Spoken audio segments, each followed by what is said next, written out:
So I want to talk about the most important skill and the most exciting one that you're probably already doing, or you can easily learn how to do this. And you probably don't even realize that you're doing it. And it's the most important because it alone can shift the energy in the room almost instantly with everyone, when with yourself.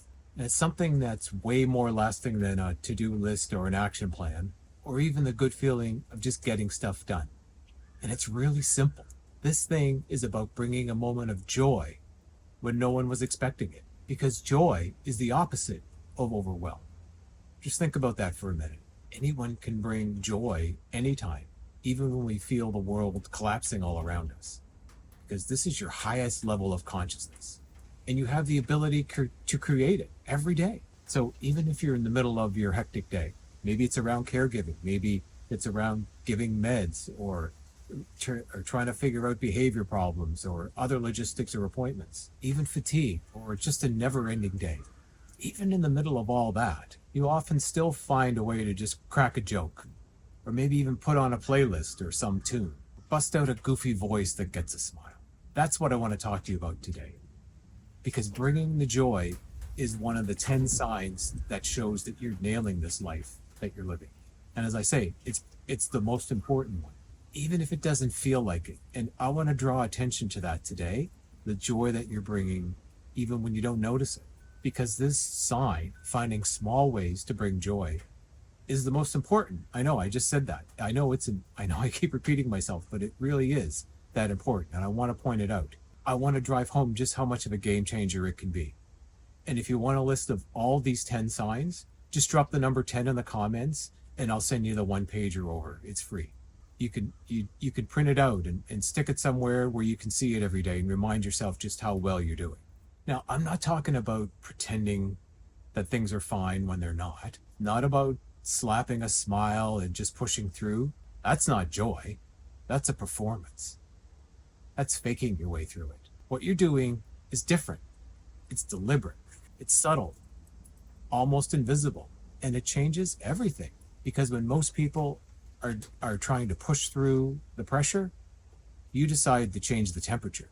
One joke or one song, maybe even start singing it. Not because it's your job, but it's because of who you are. Because when life gets heavy, you still find a way. And that right there, it's an act of courage. It's a tactic. It's a release valve. It's a recalibration.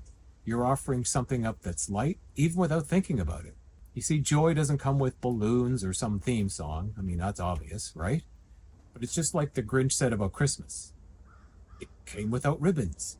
It came without tags. It came without packages, boxes, or bags. Okay, a little goofy.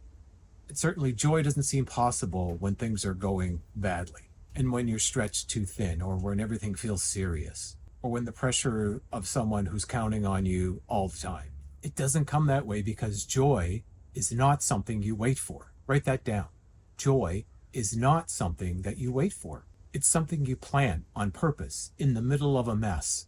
It's something that you create every day, and you do it without fanfare, right? It's that silly voice you use when you're brushing someone's teeth, or cracking that joke, just that little joke in a hospital room, or that song you blast when you're cleaning up yet another spill.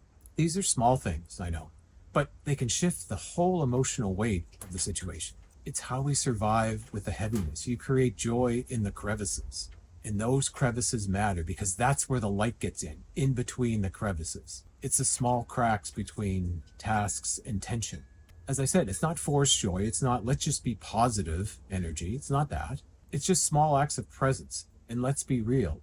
In a world that's constantly demanding more from you, bringing a spark of levity, it almost feels kind of rebellious because no one's expecting it.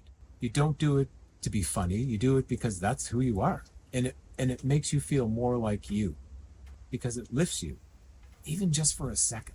Because sometimes it's the only way to breathe through the hard stuff.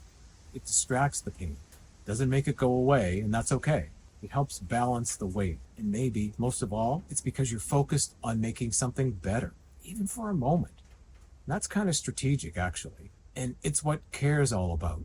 Really, it's emotional intelligence in action. And when you do this, you don't always get a reaction. but you still do it because it's about bringing life into the moment because no one else has the capacity to. And what that means, it's because you're the joy ninja. Yeah, I know that sounds kind of silly and corny, but think about it for a minute. See, that's kind of the point. You're changing the energy, being goofy or being corny. You're going in the opposite direction because it pauses the pain and stress in its tracks because no one's expecting it. It's right out of the blue. It's the complete opposite direction. And things just hang there just for a moment because you've cracked that joke. And you're slipping joy into places that they usually don't fit or that no one would expect to be there. Right between the routines and the hard things and all the impossible questions that you're facing. As I said, it's in those crevices. It might feel coincidental or accidental, but it's another indication that you're nailing this life that you're living. And that's one of your gifts. Okay. So here's the thing. You don't have to do any of this. You could just go about your day and managing things and just, keeping the lights on, handling the care, just surviving. But instead, you can bring joy into it for a moment. Even a little smile when no one else has smiled all day long.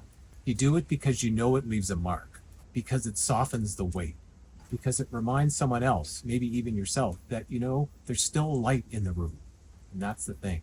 Light always conquers darkness. And if no one noticed, it's not the point. You weren't trying to impress. You were trying to make a connection, a different kind of connection, a joyful connection. And you did, not because you're a caregiver, because you're the joy ninja, remember? And that spark you gave, just for that moment, it matters more than you know. And one last thing, don't ever outsource your joy to the world.